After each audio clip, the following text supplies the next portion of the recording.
Yo, yo, yo. We back with another one. You tuned in to Risk Taker Sports. I'm your host, Colby Covers, and it's the 2025 WNBA Team Preview Show. Today, we're taking a look at the Indiana Fever. If you like what you see, make sure you hit that like button, subscribe to the channel, and make sure you put in the comments what more of content you want to see from us. Let's go ahead and get right into it. Taking a look at the Indiana Fever, man, you know this team was under the Caitlin Clark experience last season. They did finish the season with a 500 record. It was 20-20. But I will say they came back from the Olympic break on a high. They finished the season 9-5, clinching a playoff berth for the first time in 7 seasons. First time in 7 years, a long ass time. They finished third in the East, but they did get swept in the playoffs by the Connecticut Sun. The team was led by, who knows, Caitlin Clark. We already know. And she was the 5th rookie ever in the WNBA to make the All-WNBA team. She led the team with 19.2 points per game, but she led the W with 8.4 assists per game. So she did have a great season. She had a couple triple-doubles, a lot of double-doubles, and just played great. But they did make some acquisitions this offseason to make this team even better. So I expect a lot more from this squad right here. They did take a couple hits, losing a couple players, just to expansion draft, signing somewhere else, trades, things like that. They lost Nalasia Smith to a trade. She was traded to the Wings. They lost Timmy Fagbenley in the expansion draft. Erica Wheeler did not re-sign with them. I actually think Erica Wheeler signed with the Sun, if I'm not mistaken. I think I'm wrong, but I have to double check on that. But Erica Wheeler did not re-sign with the Fever. Katie Lou Samuelson was waived. I don't really know anything about that, but she was waived by them. They do have some new additions as well. They have a new coach, Stephanie White, who's coming over from the Connecticut Sun. So she has experience in the playoffs. She has experience winning.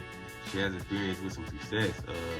It's crazy because she was a former player for the Fever between 2000 and 2004. So she has experience with this organization.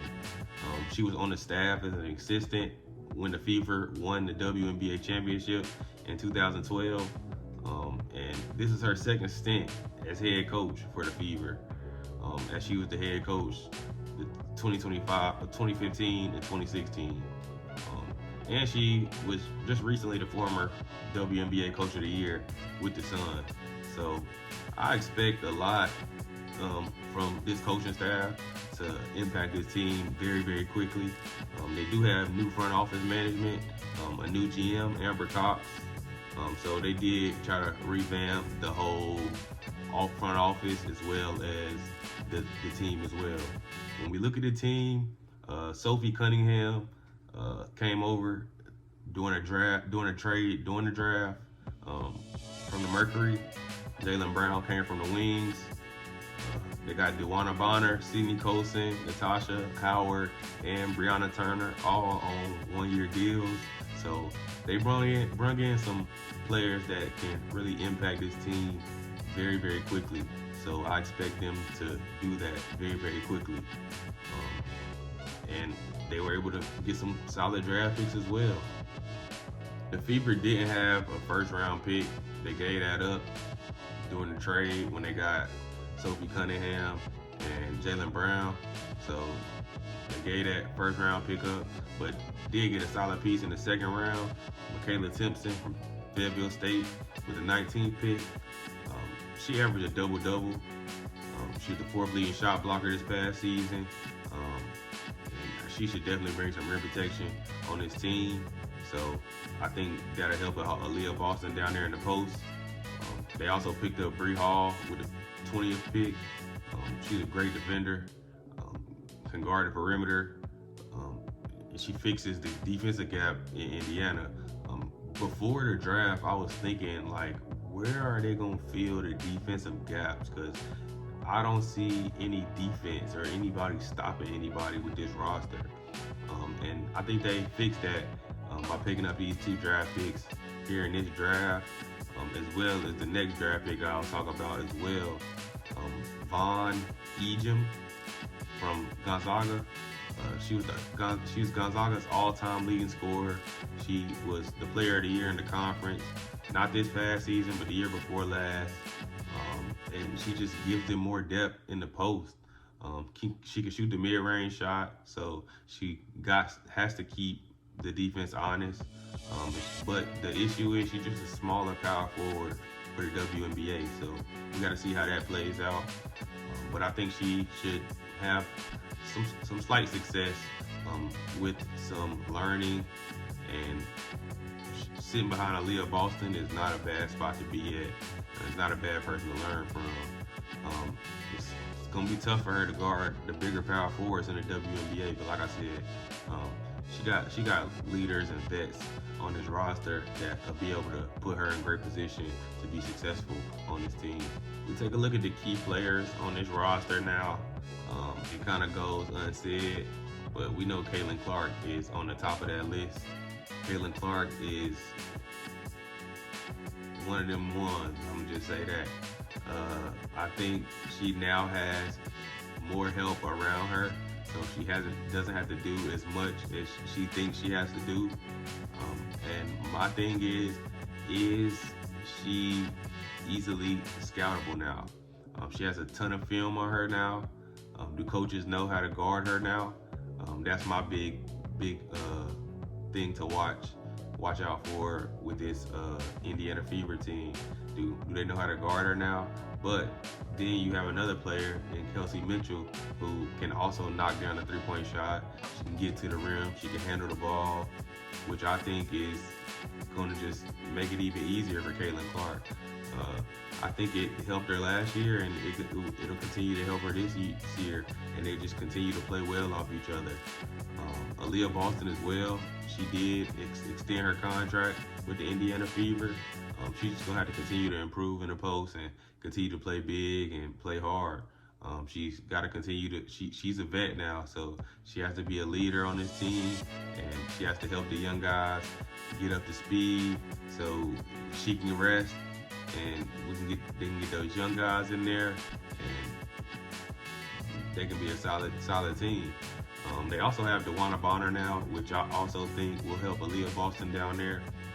But it also stretches the floor for this Indiana Fever team. Wnba does like to shoot the mid-range a little bit, so you got to go out there and guard her. So that'll open up the post for Aaliyah Boston to be able to knock down some scoring opportunities inside the post, as well as getting other shot makers opportunities to knock down shots as well. So I expect a lot from this Indiana Fever team. They're going to compete this season. They made the playoffs last year, and I don't think any different happens this season. I expect Wnba to have a great season with this team. This is a new team for her, new experience, but they brought her over here for a reason. So she's going to have a bigger role over here than I think she had in Connecticut. So I think she'll have to be a more of a scoring threat on this team. Even though she was a scoring threat in Connecticut, I think she has to be even more scoring threat on this team. And with that happening, it'll open up more stuff for Caitlin Clark to knock down shots, Kelsey Mitchell to knock down shots, and I expect them to get it together. Eventually, their rookies are going to have to step up and be the defenders for this team. They got to find some defense on this team. So if they're capable of playing defense against stops, then I expect this team to be very successful this season. But that's my preview on this team. Like I said, I think they make the playoffs this season. I think they compete hard this season, and I think they are way better than a 500 team that they were last season. And that's the 2025 season preview for the WNBA Indiana Fever. I expect them to make a run to the playoffs like I said before. I expect Caitlin Clark to continue to be Caitlin Clark. I expect Wnba to make an impact early with his new team. And I expect Aaliyah Boston to just continue to improve. If you like what you see, make sure you hit that like button, subscribe to the channel, and in the comment section below, let me know what you want to see more of from the Risk Taker Sports channel. Again, I'm your host Colby Covers. It's Risk Taker Sports. It's the 2025 WNBA team preview show, and I'll see y'all on the next one.